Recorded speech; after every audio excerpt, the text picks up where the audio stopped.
And I think that's part of being a leader, really, isn't it? Like it's about coaching, mentoring, and when I talk to emerging leaders and my students, it's really about yeah, how do we mentor others? How do we enable others? And I think that's an important question that we should ask, and we should ask when we're working with clients as well. Is how are they mentoring? How are they enabling others? And so yeah, it's that kind of education of practice freedom is the same thing in coaching as well. That yeah, how are we enabling others to wake up in the world and to lead?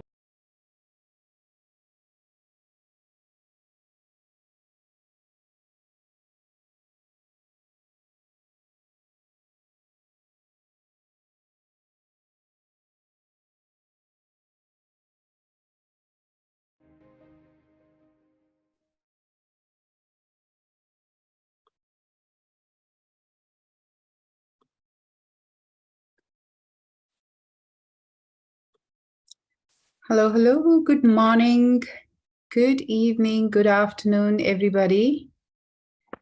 Welcome to our weekly webinar.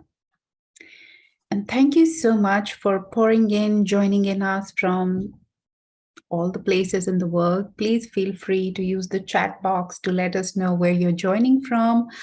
I can see some of the known faces, names, not really faces.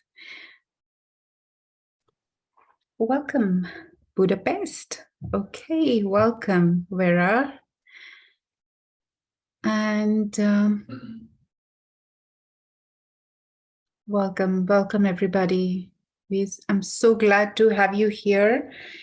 And before we begin, I would like to say a note of gratitude to all of you who keep our community alive and active and give us a purpose to keep showing up every week and keep bringing in new conversations.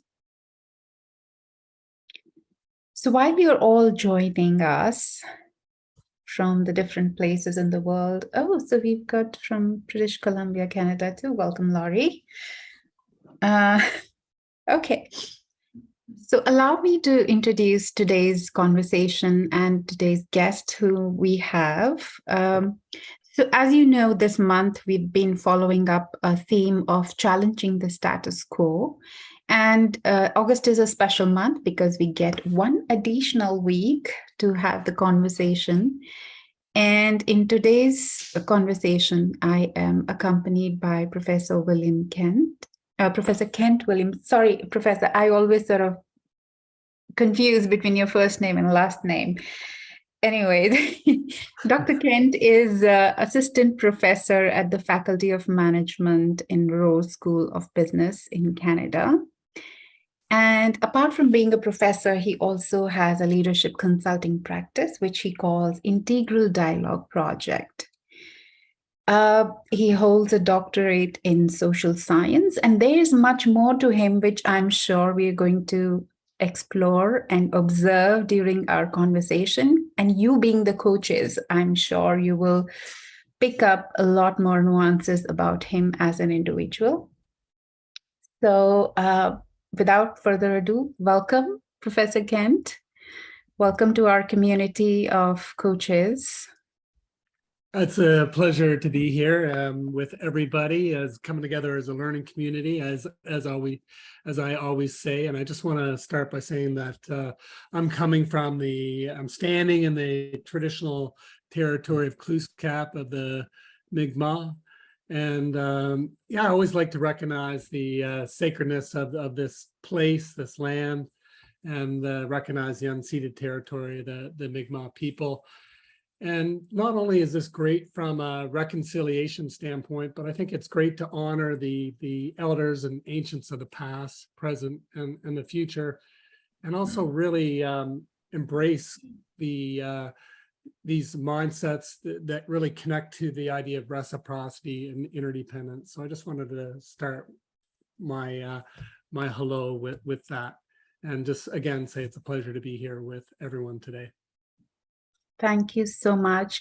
And for all the people who are joining us from different parts of the world who are not from Canada, and just to give them a little context of Professor Kent's greeting was also the land acknowledgement. And this is an idea that I got to know when I came relocated from India to Canada, Professor Kent. And it was, I was very curious, and I was really appreciative of the idea of land acknowledgement. Like never before I thought of like that we are all sort of immigrants, we are all sort of have been given certain lands to live on and to, manifest whatever we are here to manifest, and that by acknowledging the land, by acknowledging the people who nourished this land, our ancestors, we sort of establish a connection with them. We sort of express our gratitude.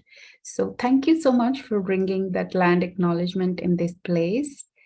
And with that, I know that we will be talking about eco-coaching today, which a lot of your work and your leadership consulting work sort of surrounds that.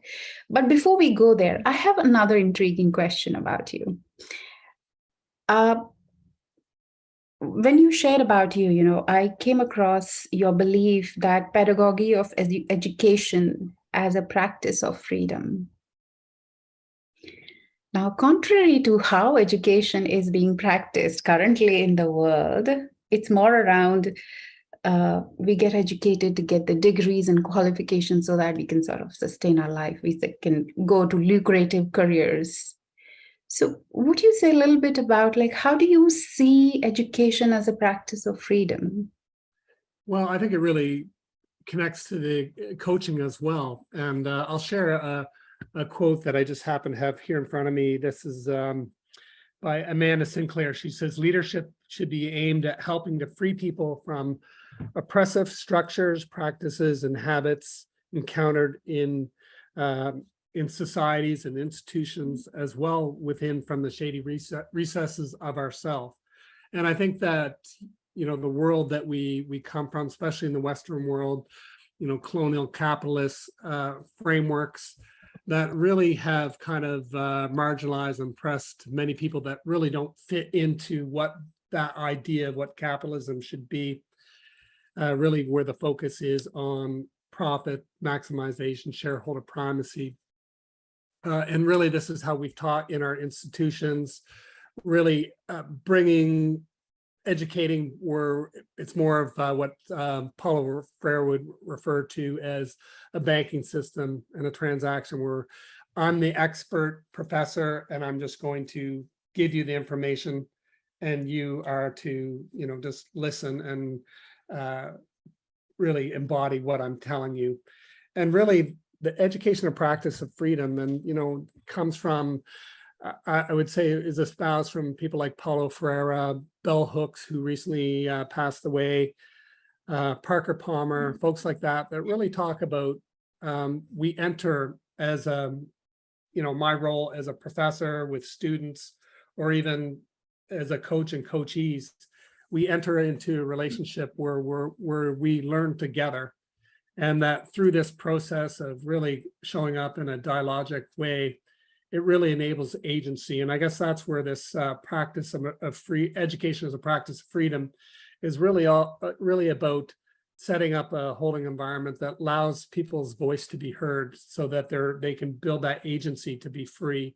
And I really believe that this is important in our world where we come from many different societies and cultures, and we talk about diversity and inclusion. That's really where innovation is. I think that we don't have the answers to many of the challenges that we're faced with today. And so we need all hands on deck. We need all diversity to really come into the picture. And I think through that, education as a practice of freedom, it really allows agency, allows people's voices that were marginalized in the past to really come awake and be heard. And I think that's where the opportunity lies for humanity as we take on challenges like the grand challenge of climate crisis. I mean, you just need to tune into the news. read media outlets like The Guardian a lot, and when you read some of the headlines, it can be pretty depressing in this dystopian world, but there's no doubt that we're seeing a drought throughout the world. And this is causing pressure for all of us, and we're in this together. And so again, I think this is the idea that we really need to come together in these learning communities that really enable people's voices to be free and awakened. So Absolutely. I don't know if that answers your question or not.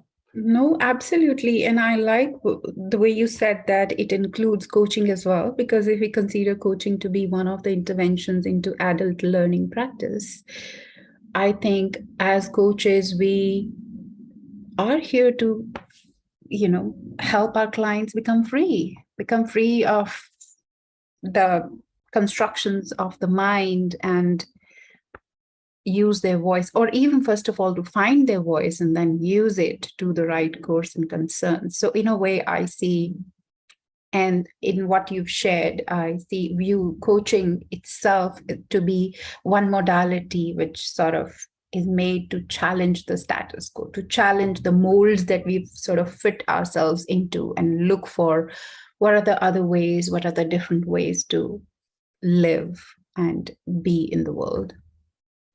Yeah, and I think that's part of being a leader, really, isn't it? Like it's about coaching, mentoring, and when I talk to emerging leaders and my students, it's really about how do we mentor others? How do we enable others? And I think that's an important question that we should ask, and we should ask when we're working with clients as well. As how are they mentoring? How are they enabling others?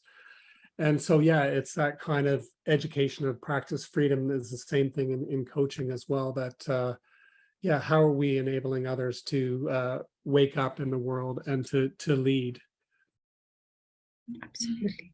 So taking a cue from these invigorating questions that we are throwing more for the coaches to ask themselves and reflect back on, and leading a little bit towards eco-coaching. Now, it's interesting that eco-coaching, which seems like a new niche that is emerging these days, and the point is that we do not have a agreed definition around eco-coaching. A lot of people are doing a lot of things. And so we thought it'll be good to explore. And from your practice and from your experience, what do you think is eco-coaching, and how do you, integrate it in your leadership consulting practice? Yeah, that's a good question. And I think when we first started communicating about this event, you mentioned about eco coaching, and we're seeing a lot of this about climate change coaching, eco coaching, and to me, and that's enabled me to reflexively think deeper on this. And I think that for me, it's just showing up in a more holistic way. Again, I think that in the world that we have traditionally known and been part of, society we've really over the last 400 years, kind of with this Cartesian Newton way where we separate body from mind and that spirit and so forth, we've really disconnected from where we come from, the origins of nature. So we've really kind of placed nature as something outside of us, and in a lot of ways, we've become afraid of nature, going out into the wilds, right? The wild is something to be tamed or oppressed or exploited. So we've really kind of lost that connection, and I think we're paying the price for it on a global perspective, right? We are seeing this dystopian world. We hear all about the climate crisis, rising temperatures, rising CO2, melting glaciers. And so I think we're seeing that we're, because of the way we've showed up and really disconnected and the way we've practiced, it is having, very harsh effects on humanity and society. And so I think it's coming back around to things like Indigenous knowledge frameworks, where we see all across the world where they've really been the holders and keepers of the land, and they've really always connected to this idea of reciprocity, understanding that it's not just a human-centric one-way way of showing up, that what's in it for us, but they see it as a reciprocal relationship, that they have a responsibility to the land, and also they get something back from the land as well. And so I think that eco coaching to me is really about building awareness for humanity to understand that our origins are from nature, that we're every bit a part of it. I remember my dad, who I recently lost, would tell me, he'd say, "Kent, look at your hands, look at your hands. They're 13 billion years old, made out of star stuff, right? Out of a supernova, the Big Bang." And this is what scientific truth, this is one belief of scientific truth, tells us, that that's our origins. That's how all the cosmos has been created, including our Earth 4.55 billion years ago. And then we're part of that, and we came out of all of that. And so that my atoms are made out of star stuff. And so this idea that when you start to understand this idea of the Earth's origins, the story of the universe, the story of the Earth, you start to understand that this is where we are from, that it's not something separate from us. And when you start to do practices where you go out and spend time in nature, and that connection, that can deepen that. And what else, the other side of it too, is this, I guess, eco coaching. And I was telling you about a program that I just came out of this past weekend that was called Rewilding the Leader, where I took individuals out into the wild, where we didn't even have internet connection. It was just a 3.5 day program. But when I talked to the participants, it's really about, which is part of a coaching practice, I would say, is to tell them that, this deep connection with nature is also an opportunity to deeply connect with yourself. Because when you start to sit still and silence kind of all that cultural way of being, it really sheds away, and you start to connect to that really deep down, authentic person that you are, that can connect to what's important, like values and what's your purpose. So that is, I don't know if I haven't said it concisely, perhaps, but really eco coaching to me is really about a more holistic way of showing up, to understand that we're connected to something deeper than society, that it's more looking at things from Earth systems and relational standpoint. Wow. So what shows to me in that is like we are taking our acknowledgement and awareness not just from our immediate human society, but to a larger system that we are a part of. And I absolutely love the way you shared about your dad and what he said to you about, like, look at your hands. What is it really made of? Because so often, like, of course, we live in this body, we operate through this mind, but we barely ever take time to just sit back and appreciate that, wow, like, what exactly is this sort of made of? And I remember one of my personal experience and epiphany, which sort of is a no-brainer, of course, but the moment I got aware of it, it sort of changed and shifted so much for me. So it was when I was carrying my second baby, my boy, and I went for that normal ultrasound work and all.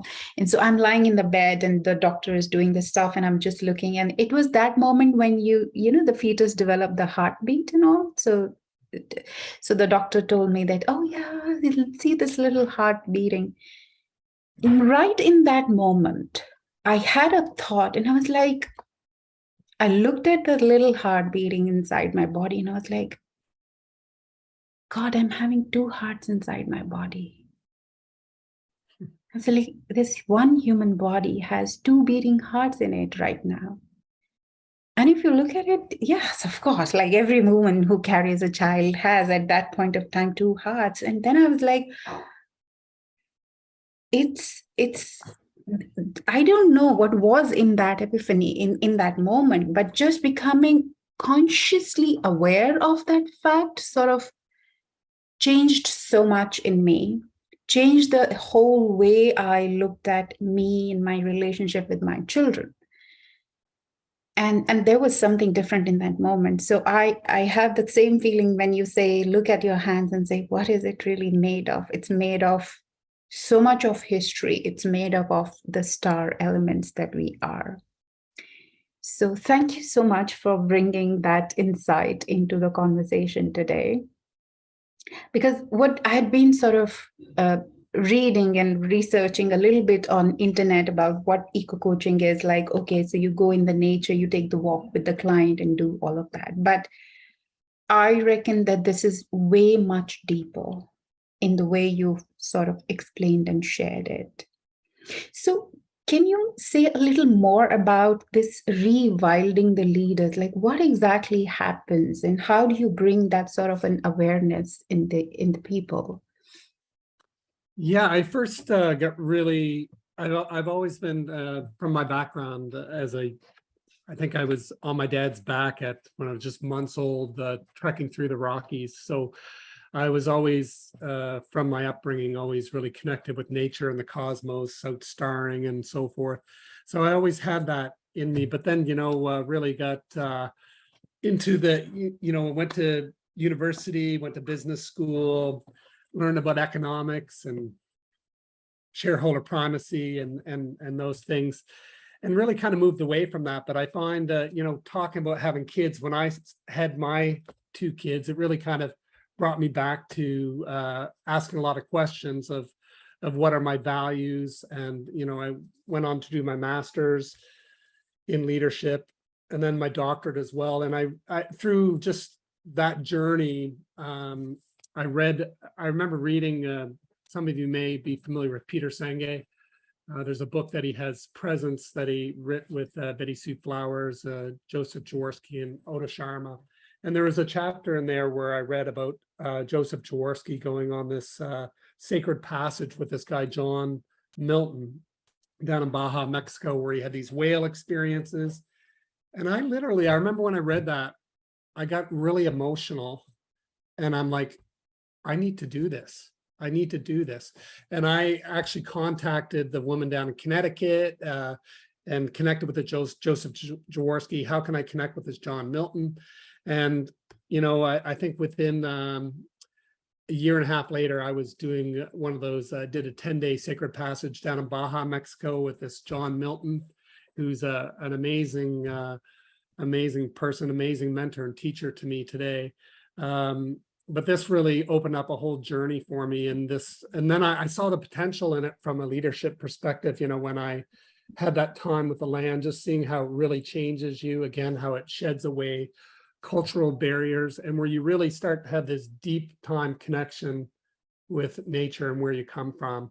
And I think another deep part is that all one time with yourself, and you start to really understand who you are, and you get it. You move away from the busyness of what we call that busyness, and you start to see things differently, and it really does changes you forever. So that kind of opened things up for me, and then I did my doctoral research around that as well. And what it's clear to me is that when you spend time out in nature, it really does kind of open a pathway to yourself and to where you come from, and does change the way you see things. You see things a lot from what you hear from indigenous knowledge frameworks, where it talks about this idea of interdependence. You understand that there's a web of life and we are just part of that. And also this idea of reciprocity, that we come together in reciprocal relationships.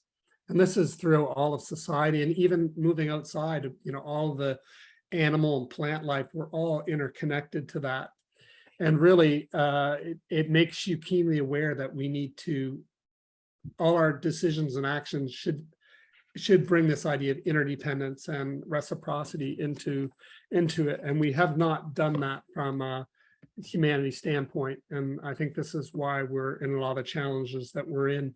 So I've seen the need for, and the pandemic has kind of shut down these opportunities, but I've been waiting, and finally I was able to get back to having this Rewilding the Leader nature retreat, which we just had one last weekend where I gathered people. I actually had someone from New York City fly in from New York City. I had another participant from Toronto, and the rest were from Nova Scotia. And it was in the Cape Breton region of Nova Scotia on the coastline.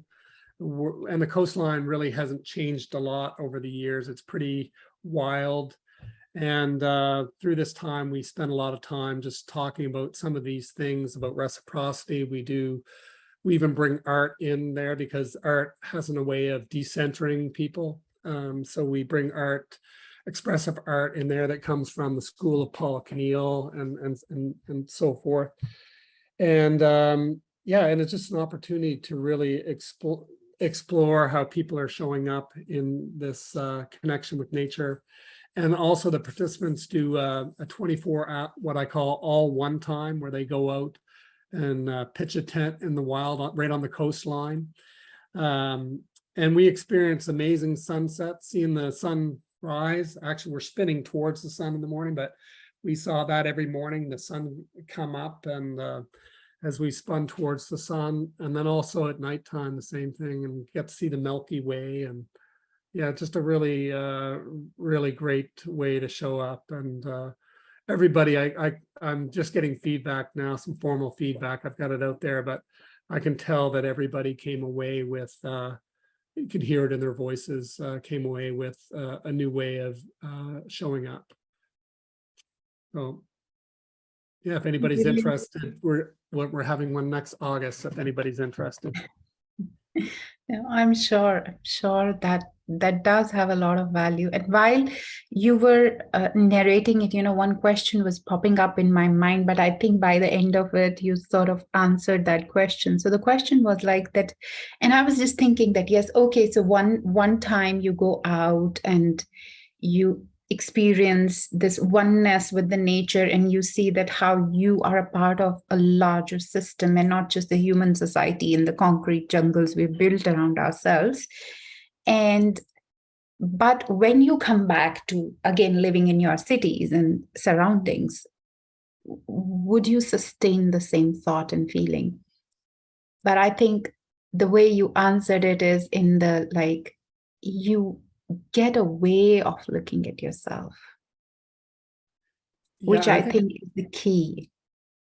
Yeah, what we teach, what we try to embody is this idea of the importance of reflexivity to continue. We get caught up in the fullness, the sea of circuitry in our real world. So it's learning to slow down, to really connect with yourself and the world that surrounds you is really what it's about. So teaching those practices, we do some Tai Chi and Qigong matter energy practices. We do all of the time is really spent out. We have the weather was great, so we had a learning circle outside. So pretty well we do have a main cottage there, but pretty well all the time is spent outside, whether on hikes, but just being in the land and connecting with the land. And I think this goes back to some of Robert Keegan's work and this work around constructive development and developmental theory, which a lot of people know from coaching, that when you have a shift in mindset, right, when you are able to provide a stretch challenge or differentiation, it really changes mental models forever, that you can't go back. And it's kind of what David Bohm would refer to as moving conclusions. Our conclusions continue to move. And I think through this, what I call the stretch challenge, where people's mindsets are challenged through this process, it really does moves from that idea of being embedded to differentiation, and enables, and it can cause, what I've found as well, it can cause people, it can cause some disruption, right, with any type of new thinking. But that's where there's this breakthrough, what I see as a breakthrough opportunity to new ways of knowing, and that from a leadership terms, it can allow for a new narrative, new leadership identity as well. And where you start to see the world in a different way, you start to see yourself in a different way.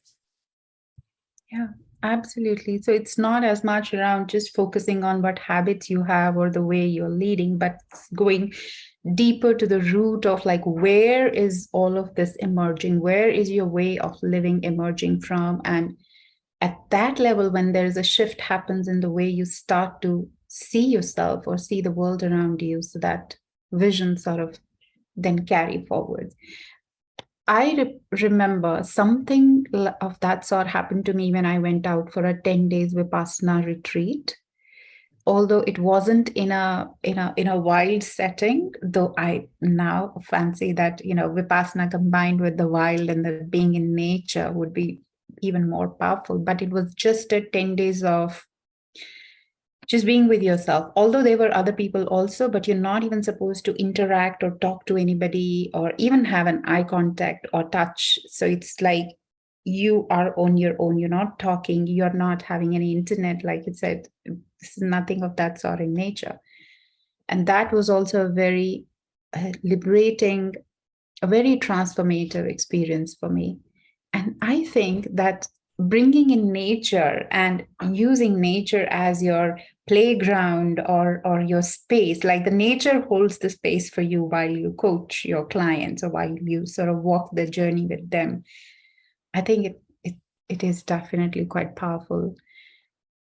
Yeah, and I think that the idea of echo coaching too, as we're having this conversation, I think it's even as much as finding out your true nature within, right? That understanding that we put nature as something outside there, and we separated ourselves from that, but really understand that we are a part of that, and really going to what is your true nature. And I think that, your example shows that you can get it more than you can discover your true nature in many different ways. And I think it's just really creating that space, that holding environment that just really allows you to connect deeply with yourself. And it's interesting because one of my participants, he is a senior leader in his organization.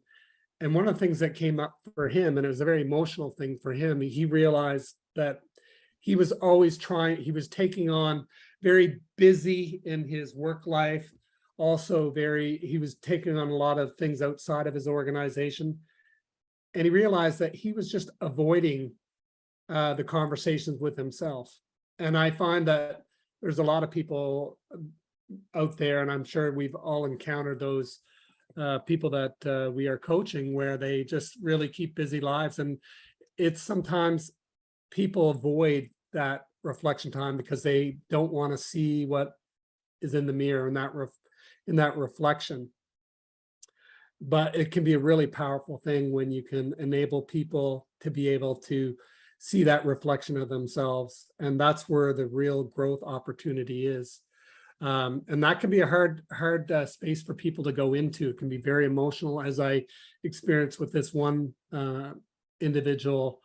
But when it can be a real breakthrough for the individual as well, when they start to connect with that idea of true nature. So, when I think about it, echo coaching could be that idea of really seeing that true nature of yourself. Beautiful. It's so wonderful. And thank you for calling it out, because that happens all the time. We sort of build the lives around us, and so that we don't get to see ourselves. I'm so busy, right? We hear this. Yeah, I'm so busy. I don't have time for this. I don't have time for that. I don't have time to write in my journal. Oh, come on. Yes. What is it that you're trying to avoid? Yeah, that's interesting. And, while you were talking, and you also named Otto Schrammer, and I remember when I attended his program, that's the thought that was like, from ecosystem to the ecosystem, how we are moving. And I think that sort of resonates quite highly with what you're doing, is that from ego center to how we have learned to see ourselves, perceive ourselves, or look at the world. We said, okay, go beyond that. Like, ego is just a little box. What's outside of that box? There's more to life. There is more to you. as an entity. And so it seems to me that eco-coaching is that systemic coaching in a way where you include nature. So nature is the larger system. Yeah, and I think that we all have ego, right? And I remember John Milton, who I mentioned earlier, one of my mentors, saying that ego, we all have ego, right? And it shows up in pain and pleasure, right? When things are going well, it's like, how great am I? Or when things aren't going well, it's like, oh, the blame goes on. And but really, I think it's being aware again that when we slow down to be aware of that ego is presenting in pain and pleasure, and then start to understand again the world that surrounds us, that there's this otherness, right? That we're not so centered, and our ego can put us there really centered in this idea of what Adam Smith called self-love, right? Or self-interest. And so, and the capitalist world is very good at kind of putting us into ego and being putting that self-interest first or self-love. But I think it's really understanding that this idea of otherness that we live in as this, and I recommend a good read is Arturo Escobar, and I have that book here. I love this book here. He calls it pluriverse politics, but just really understanding that we live in a pluriverse and that we need to not only balance our self-love, self-interest, but need to balance for the common good or that otherness in the world. And so and I think that's the idea of balancing the ego, and Asian cultures, they talk about the yin and the yang and so forth. But yeah, I think it's finding that balance. And I think when you get to be more echo-centered, it really does connect to the idea of otherness. That's so beautiful, the way you explain, and that otherness is present in so many powerful ways around us, and it's like, and it's always, all the time, so subtle that sometimes we don't even realize that that we've learned to just put ourselves in a different platform and others at completely different ways, and then it seems like that differences amongst us are like wider, and we are not able to see that deep down at the essence of our existence, we are just one. And that's what even Indian, like Hinduism, the basis of it is that oneness, that at conscious level, we are all one. Yeah. Yes. Yeah. Yeah, and David Bohm and Krishnamurti, I don't know if you know their dialogues, philosophers from way back when, but they talked a lot about this collective intelligence, this oneness. And I love that concept that you just explained, that comes out of the Hindu religion of oneness. I think that's really important. It's very interesting. I would definitely love to read all of these books. And I also want to share with you Ramanathan, who owns Coacharya, is also doing an interpretation of some of the ancient Vedic literature like Mandukya Upanishad, Isavasya Upanishad, and a whole lot of other ancient literature that we have in India. And we'll soon be coming out with those ebooks, and I would share with you. I'm sure you would love them because you would resonate so deeply with those ideas. And This is what I love. Like in these learning communities, like at this Rewilding nature retreat, I had one of the participants was from India originally as well, now living in Canada. But when we did a part where we work with clay, and what he brought to the table was the elephant with the half tusk and the full tusk, Ganeshi. Yes, right? Ganesh. Yeah. And he talked about that in the perspective of how we were showing up. And yeah, there's so much to learn in this world from one another. And this is what I really feel my definition of leadership is really, it's not that it's we've put leadership as this person or collective, and traditionally it's been this white Euro male showing up charismatically, solving all the problems. But to me, it's not even a person or a collective. It's this mutual participation of diversity that comes together, and it's that space between that bubbles up. And that's where this innovation, I think, new exciting ways of showing up in the world come from. Because when I hear you talking about these different frameworks, it's like, yeah, I want to learn about this, right? And that's where I think there's, if we can just open the world to this type of excitement, to what we can learn from one another, I think we could do some amazing things.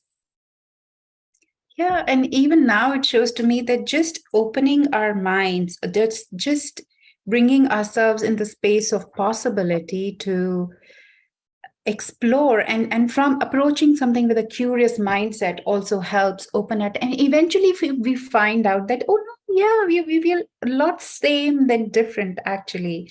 And that sort of a beautiful epiphany happens. And one question that I sometimes think of, and I want your opinion on that, is that, like, currently we are listening so many things happening and going around in the world. Yes, we know, like, scientists have been saying about the global warming and what we are doing to the earth for so many years, and then countries sort of collaborated around that.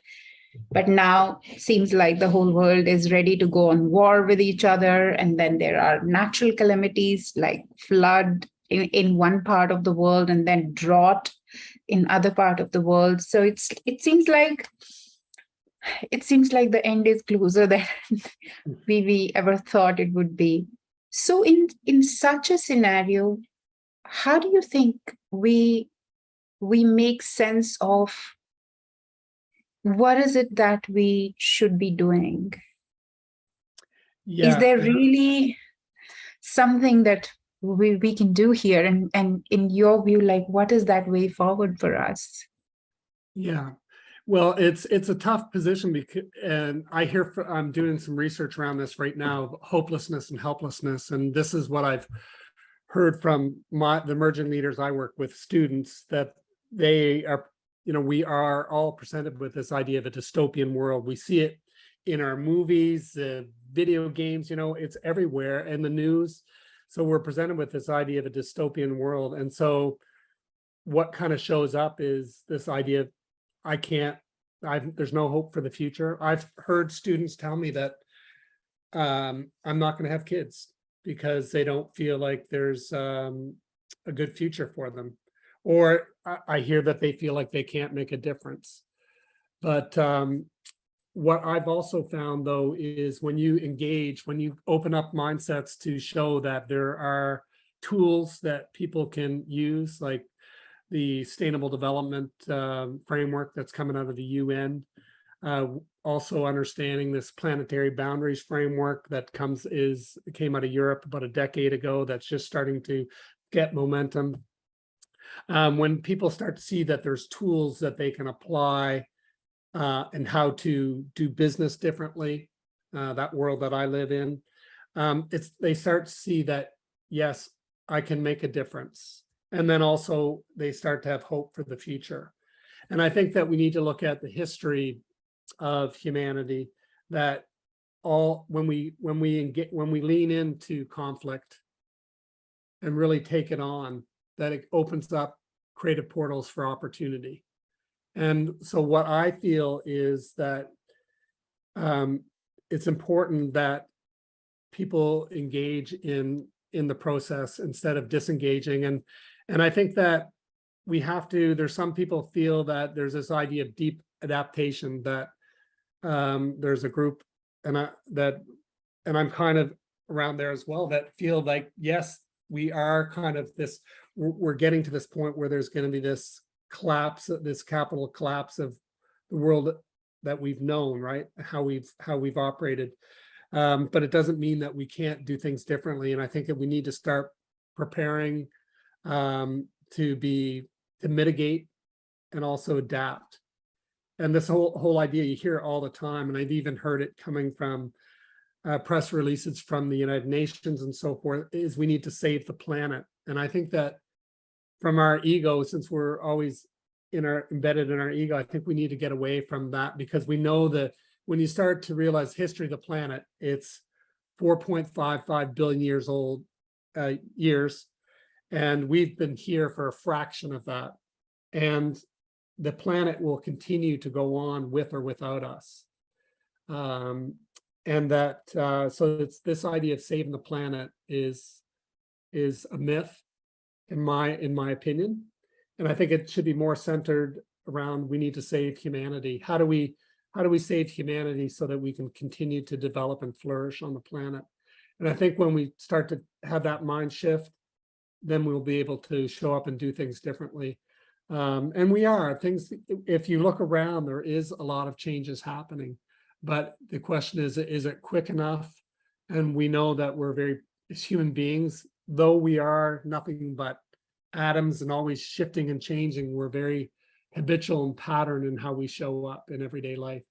And so how do we kind of quicken that to embrace kind of the changing world and the complexities? And I think that's where, as coaches, where we can enable people's mindset to connect to this more interdependent world, to this, to see the reciprocity in the relationality and the communality of the world that we show up in. Wonderful. Thank you so much for reframing this whole thing about save the planet to save the humanity, because it seems more like, yes, something that we can influence or we can do about it. And I love the way you said that, again, we need to continue to keep looking out for, where we are started to operate from our ego system. Like, are we looking at some challenge also from our ego? Because ego, of course, want to have that sort of a magnanimity, like, oh, I did something great, I did something huge. And it shows up sometimes even in the personal individual coaching conversations also, where you notice that the client is actually deliberately, like, people choose not to work on issues which do not seem like grand enough,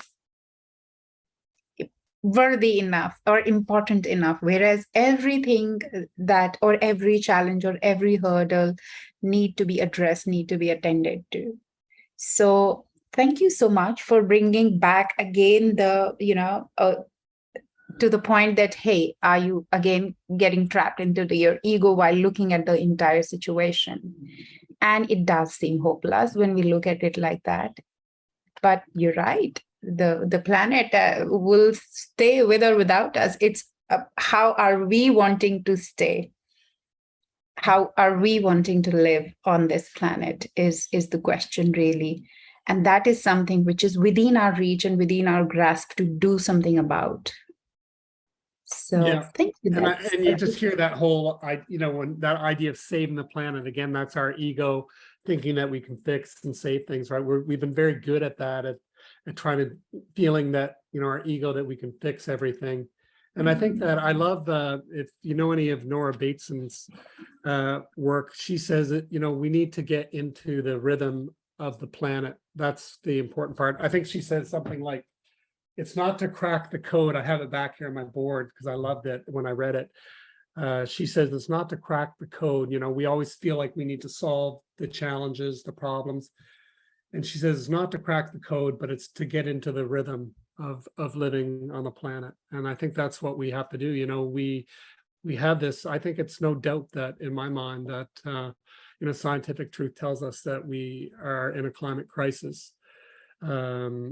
That we, the human-made climate crisis because of the increase in CO2, and we're seeing it everywhere. And we're not separate from it here in Canada. We've seen floods and fires here in Canada, and so forth. And so it's really about how do we embrace, and this whole idea we hear about, we got to fight climate change, we got to.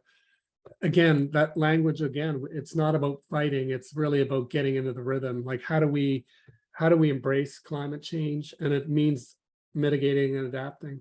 So I think that's what we have to look at is, as a human society, how do we get into the rhythm of a rapidly changing world of complexity? And it's going to continue we've gone from, 200 and what is it, 222 years ago, the population on the planet was 1 billion people.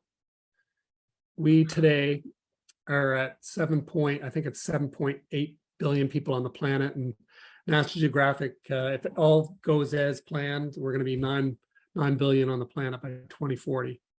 And if you look at the world clock, it's 250,000 new people on the planet each day. So I live in Nova Scotia. Every 4 days, we have another population of Nova Scotia on the planet. So this is creating more pressure as the complexity of the world's changing. So we definitely need to do things differently. We need to get into the rhythm as far as, from my perspective. Absolutely. Love this language and the metaphor of getting into the rhythm and seeing how this rhythm, where exactly it is taking us. And to me, it always brings to that beautiful intersection of like, yes, we are exploring the artificial intelligence and all of those things, but the more we are going in that direction, I feel the need to go back to our roots and go back to the indigenous, the native ways of being and living with our surrounding become even more and more important. So it's not like we are moving in one direction only. No, it's like how are we expanding and including everything alongside. So yes, we got to embrace technology, but not at the cost of the ways of our ancestors, not at the cost of the wisdom of those people who probably knew this rhythm better than we know it now. So it's also about reaching out to those places and learning. Yeah, and it's really important. You bring up coming back to Indigenous knowledge frameworks. And I love Albert Marshall, who's a Mi'kmaq elder here in Nova Scotia. He coined the frame two-eyed seeing, and two-eyed seeing is the idea, if you don't know the definition, it's really about looking out of one eye from an Indigenous perspective, another eye from a Western perspective. So it's kind of the merging of the two. And I think this is so important again. And this is this idea of diversity, bringing the diversity of our world together. And, we've seen indigenous people across the world. You look in Brazil, they have been really the protectors of the land, and they're paying for it with their lives. More indigenous people, land protectors, have been murdered, and it continues to grow every year. In Brazil, in South America, protecting the land. They see, because they've always understood the importance of it, the reciprocity and interdependence. And if that we don't look after it, it's not good for the future. So I think it's important for us to really, and we've been really good, as you mentioned in the beginning, Komal, about this reconciliation process in Canada. But what I talk to my students with, what I share with them, is that the real value of it is moving, yes, doing the reciprocity, but really embracing and celebrating that way of showing up, that there's real value, because that's what they really espouse, this idea of, again, interdependence and reciprocity. And I keep on saying these words, but I really see that is so important for the future of humanity. Excellent. Wonderful. This conversation is opening up and expanding my way of looking at not just eco-coaching, but coaching itself. And I've observed and noticed so much of reframing and so much of, having a deeper look into our own language. Like, is our language more egocentric, or it's more ecocentric? It's more something that we can really influence, something which is more liberating to us instead of putting us into the hopelessness situation. So I think that's also one of the important takeaway for me from this conversation. Yeah, and I don't know if anybody out there is doing a lot of work with expressive art, but I really believe this idea of art is so important. From a leadership perspective in the business world, we don't we don't always see the value of it, or people are afraid, because it's art. But from my experience, since I've really been introduced to it, and I really encourage people out there to do expressive art. You can look it up. Paul Keneal, who's out of Switzerland, the Levines, Sean McNutt, but they do, and I've really incorporated this work into work with undergraduate MBA students. And what we, from a human perspective, we connect to the arts, and the arts really allow us to decenter. And that's, I think, one of the big things when you do expressive art therapy or sessions. It really allows the individual to decenter from that known language, that known consciousness.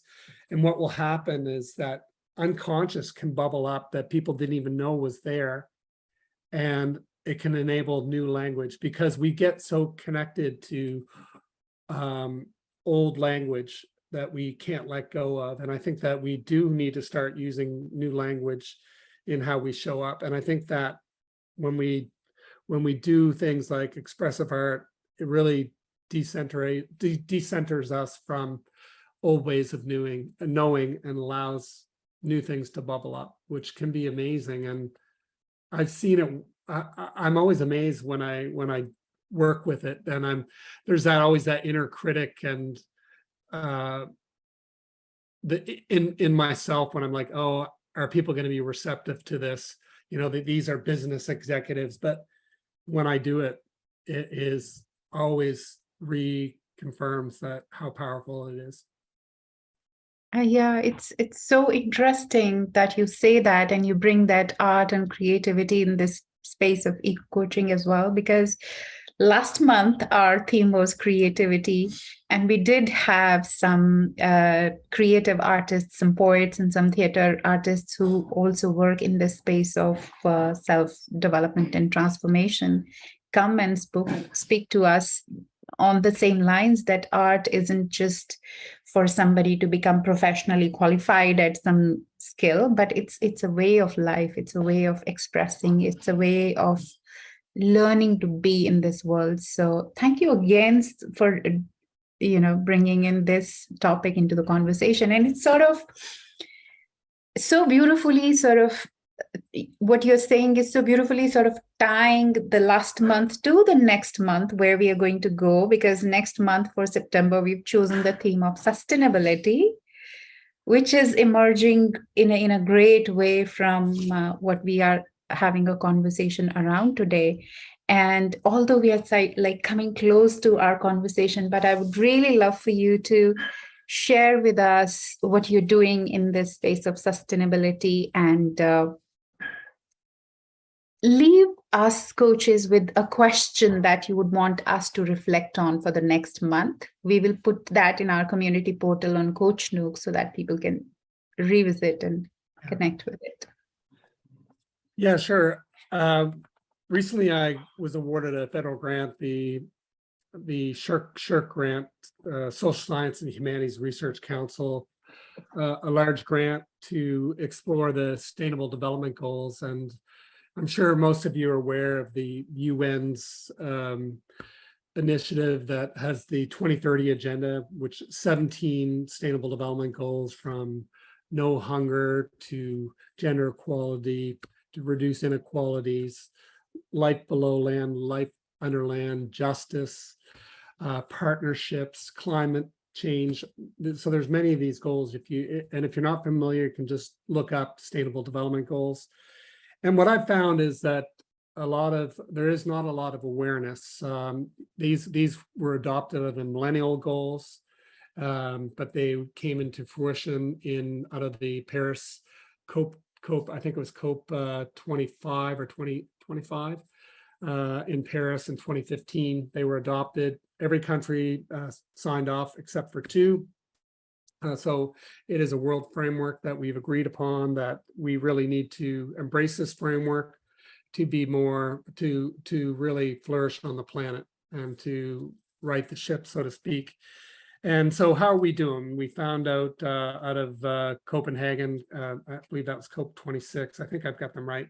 because COP27 is coming up in Egypt, I think in December, but basically saying that we're falling short of those goals. So I was really interested in what are we doing from a university community at Dalhousie.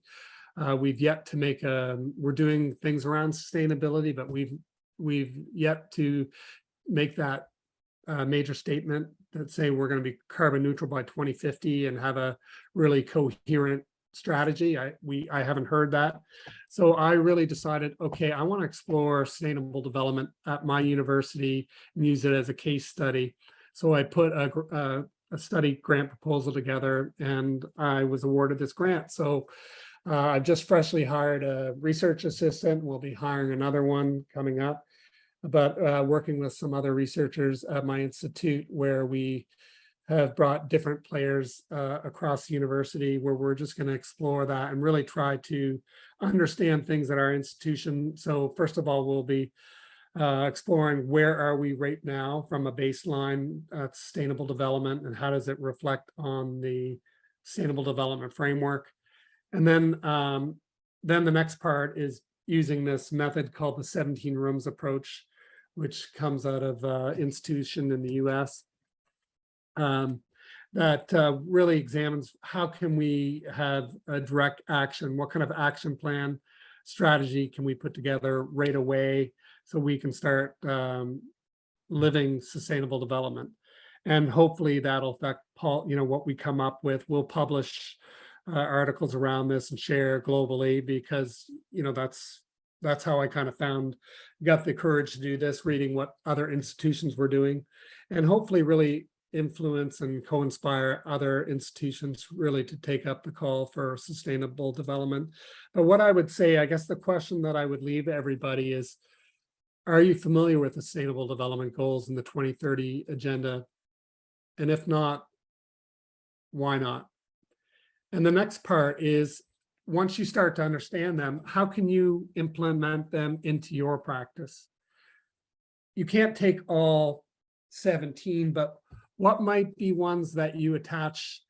It's kind of like an exercise that I do with my students where they look at an organization and they look at the SDG framework and then they see, okay, what SDGs are a priority for this organization and attached to the value chain.